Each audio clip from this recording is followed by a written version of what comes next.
जय श्री राम। सभी प्यारे भक्तों को एक चीज़ हम बताना चाहते हैं। हमने संतों से सुना है कि दो भले आदमी एक साथ क्यों नहीं रह सकते। सत्य और शील एक साथ नहीं रह सकते। क्यों? क्योंकि सत्य तो सत्य है, वह अडिग रहता है। सत्य बोल देता है नहीं ये भाई इसने ऐसा किया, मेरे सामने किया, इसको सजा देनी चाहिए, सत्य कहता है। शील क्या कहता है? अरे भाई साहब कोई बात नहीं, गलती हो गई, भाई से क्षमा कर दो।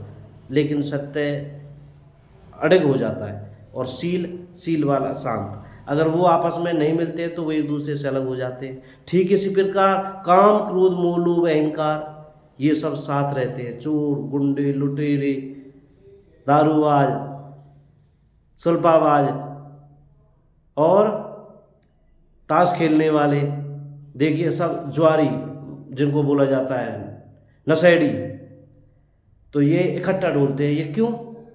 क्योंकि जैसे काम क्रोध मोह लोभ ये चीज़ हैं, ये इकट्ठा रहती हैं। किस प्रकार से? अब मैं आपको उदाहरण देता हूँ। संतों ने कहा है कि जैसे ही हमारा कोई काम की इच्छा जागृत हुई, मान लो हमने कोई कार्य किया और उसमें हमें सफलता मिली, लाभ मिल गया, तो उस पर और हमें लाभ मिलेगा और ऐसा लगेगा कि यह लाभ और ज़्यादा हो जाए, दुगना मिले। अगर हमें लाभ नहीं मिलता है तो हानि होती है। काम के साथ में क्रोध तैयार है। फिर अगर काम हो गया तो ठीक है और अच्छा हो जाए, अगर नहीं हुआ तो क्रोध उत्पन्न है, काम के साथ में क्रोध तैयार है। तो ये साथ में इकट्ठे ऐसे रहते हैं। कुछ एक चीज़ और भी है। दो भले आदमियों के लिए ये भी उदाहरण कह सकते हैं कि जितने भी आदमी मान सम्मान झूठी बड़ाई कुछ पल के लिए जो होती है, इंसान की सम्मान जो होता है वो मनुष्य खुद अकेला ही लेना चाहता है उसे। वो ये नहीं चाहता कि दूसरे का भी सम्मान हो। ये सत्य है।